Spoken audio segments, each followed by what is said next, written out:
Welcome back to the arena. I'm Suetonia, joined by Brett Thomas. Warlords of the Deep versus Tuskers. Warlords have brought a very interesting ship. Why don't you tell us about it, Brett? Warlords have brought their Rubisu. They finally brought out that wild card logistics cruiser that they have. They have brought it with dual Leshak with the Rubisu as support. In their low end, they've gone with dual Pontifex for links. They've gone for Arbitrator for Ewo, Jackdaw Vengeance, and then a Purifier just to bump that damage that they have since they've only brought 2 battleships. Yeah, and the Tuskers have bought those 3 Barghests. That's the most banned ship in this tournament for good reason. With rapid heavies, they just pump up so much DPS at such a long range. Do you think Tuskers are going to win this one? I definitely think they've got a chance. The only problem is if that Arbitrator is fit with the multiple missile guidance computers, then they might have a problem, especially with the Leshaks being able to, if they fit a tracking computer, which not a lot do, being able to shoot out the entire length of the arena practically with their long-range ammo. We're seeing the match start now. Yeah, those Vengeances are charging in of Casper 24 and Amelia Duskspace, trying to catch this team. Is mostly going to be kiting out with those Barghests with the rapid heavies. They can hit out to over 90 kilometers before they add mods. It's like Amelia Duskspace's Vengeance is taking a ton of damage. Normally we see those being ultra tanky. Yeah, we just immediately saw both the Hyenas from minute 1 before they even started moving get webs on the Vengeances and all between them. But we are seeing tracking disrupts on the Leshaks and missile guidance disrupts on the Barghests. So you're not going to see a lot of applied damage here. A lot of the damage going on to the Vengeance is some of the drones by the Stalk and the Barghests just getting good shots on them. Yeah, it seems like a lot of damage though. Normally we see those Vengeances lasting a very, very long time. Although Silgas's Barghest now taking quite a lot of damage here. Yeah, unfortunately, what is happening is the Barghests are applying a huge amount of damage to the Vengeance when they slow down with those double webs from the Hyena. But the moment the Vengeance gets out of range and starts to speed up, the Barghest damage stops applying because the speed of the Vengeances outspeed the heavy missiles and they just don't apply any damage. Well, they're saying that Amelia's Vengeance just goes down. Casper 24, the primary again. If they can clear out these Vengeances, there's not a whole lot of stuff that can actually catch up to these Barghests on the Warlord side, especially if they can use those tracking disruptors on the Leshak really well. With Messon under TDs, they can probably only really shoot to like 40 kilometers or so. So if those Barghests can just keep away from the Leshaks and just slowly grind down the Warlord's team, it looks like Tuskers might be able to take it. Yeah, especially because you've got both the Hyenas for long-range webs and the Barghests have those defensive scrams. You're seeing Barghests heat themselves to like 2.2 kilometers, where the Leshaks are only really going about 1,300, which means the Barghests have a lot of range control. I believe that's why Tuskers chose to shoot the Vengeances first, because once they get rid of all the tackle on the team, everything goes better for the Tuskers because they can just outrange and run away for the rest of the match. Yeah, we're still seeing some sporadic damage landing on Mirachi Eve's Barghest here. It looks like they are currently doing enough DPS to break him. Although we're not, I don't think the logistics frigates are in optimal range yet, so he still could tank a bit more. It's split between the Hyena of Celia and Mirror, so maybe if Mirror's Vargas gets a bit lower, they'll force like two both the Logi frigates to rep him. Yeah, because if you look at the defense part of the Tuskers, they've got that huge bit of purple sitting there. I believe that's the Ansils that are sitting on the Barghests. So while this Barghest may be dropping in low shields and not tanking with the Scalpel reps, it still has that Ansil sitting there waiting, as we're seeing now, and it boosts a little bit higher. The reason why you're not seeing any damage come out from the Tuskers at the moment is because the Barghests are usually rapid heavy, and rapid heavies have such a long reload time, which is why you saw that big gap where they didn't do any damage, and now finally Casper and the Vengeance is taking damage again. Yeah, and you can keep an eye on their damage by looking at the attack bar of the blue team, because when they go on to reload, their attack bar shrinks a ton, and it comes back up again once they're reloaded again. Yeah, and that's why you're seeing the attack bar of the Leshaks in the red being so small, just because of those TDs are doing a hell of a lot of work keeping them down. You're seeing the touches Tuskers just kite back so much, doing really well as we've seen them through this entire match of staying at range and keeping everything alive when it needs to be. Yeah, I mean, if they can just keep this up, they win, right? They're 5 points ahead because they killed one Vengeance. Oh, sorry, they killed one Vengeance, which was worth 4 points, and Warlords came in with 1 point remaining.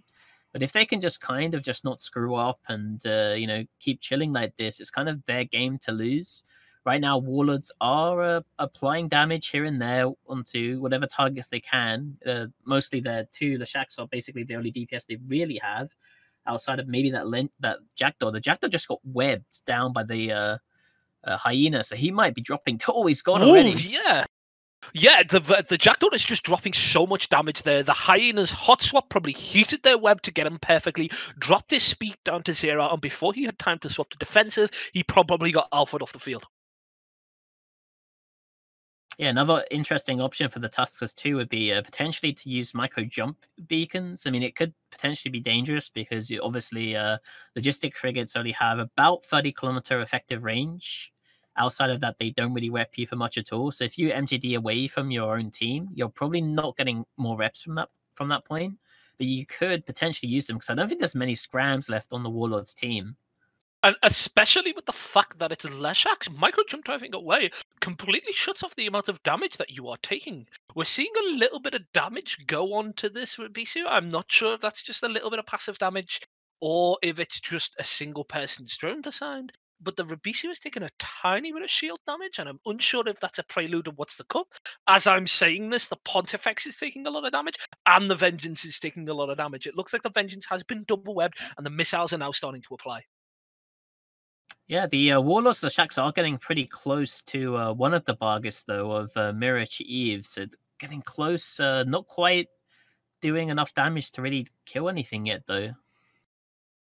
Yeah, we're going to start seeing Hyenas swap to the Leshaks possibly and lock them down if they're getting a lit. Yep, the moment I say that, a web drops onto the Leshak of Jane and just slows him down and make sure the Bargists can pull away just a little bit further. Casper 24 is zooming in towards that Bargus to Mirachi Eve. If he can tackle him, they are swapping to Casper 24. He's probably going to die, but he does have the Bargus webbed and scrammed right now. Yeah, the Bargus with those bonus scram ranges have managed to scram and web the Vengeance out just slightly out of range of the Bargus, but it looks like he just drifted in close enough. We're seeing his speed drop that low that I don't think there's any chance of the Vengeance getting out here. Unfortunately, because it's scrammed, it can't activate its micro warp and bloom its sig, so those Bargus heavy missiles apply really well. Yeah, although saying that, he's still tanking so fine just now, and his sacrifice, if he does indeed end up dying, is going to be pretty crucial for the Warlords team because they did get the Bargist. Yeah, it looks like they're going ham on the Rabisu now. It's double wed by the Hyenas. It's pointed and the damage is now starting to land. You'll see a tank up with its reps, but it looks like the Bargists are managing to break through. It's just a choice of whether the Bargists manage to finish it before they go all the way through their reloads, or this Leshak kills the Bargist. I think Mirror is going to die before this Rabisu goes down, unfortunately, because it's looking like, Mirror's already in armor, and Lucas Kwan seems to be doing just fine right now. Yeah, he seems to be tanking well enough. He's still going 100 meters per second despite the double web, so I think he is after burner fit on the Rabisu, which is what a lot of them are usually fit with. So he is managing to mitigate a lot of this damage regardless of if he's webbed, but he's just hitting about half armor now, and hopefully the Bargus can finish him. As I'm saying that, the Bargus of Sky the Hawk has been scrammed now. That Vengeance being free has managed to let him just rampage from Bargust to Bargust and scram stuff, saying that the warp scramble effect I am seeing is from one of those Pontifexes. Yeah, those Ponties split off. They've tackled the other Bargus. They might die because it looks like one of them is potentially scrammed now, and they might take some damage. But it's doing fine. Looks like Lucas is doing fine.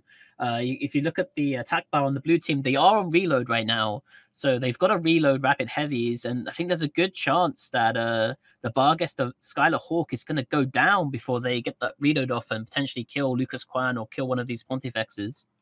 Unfortunately, Tuskers made the mistake of overcommitting to webbing one of the Leshaks off, which allowed that Vengeance to just get right on top of the Bargists, and unfortunately got caught, which is ultimately been the downfall of this match, is just forgetting for one moment that those vengeances can still go about 4 to 5k the moment you leave them alone.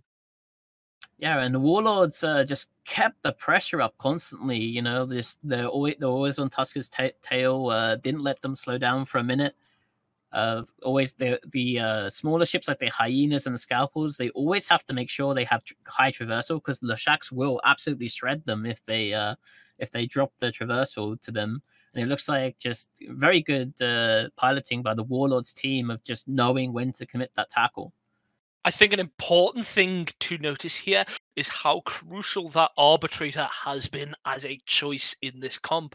The arbitrator, which with missile guidance disruptors, have just been hemorrhaging the amount of, has just been severely lowering the amount of damage these Barghasts can do. That's why you're not seeing vengeances die even when slowed down. Is the missile guidance guidance disruptors are just stopping all of the heavy missiles from applying. Oh my god, look at the attack bar right now for the blue team. It is literally empty. Like, there is no attack bar on their team. I don't know if that's because Silgus is reloading right now, or if he accidentally burnt out his guns. It could be one or the other. Unfortunately, I think it might have been a burnout, seeing as there was only about 10 seconds left in the match. He may have just overheated for his last couple of cycles and prayed. Yeah, so the first match in this series is going to go to Warlords. They did have to bring out the wild card, though, to take the match. So Tuskers still do have their 2 Malices available, and we'll throw it back to the studio.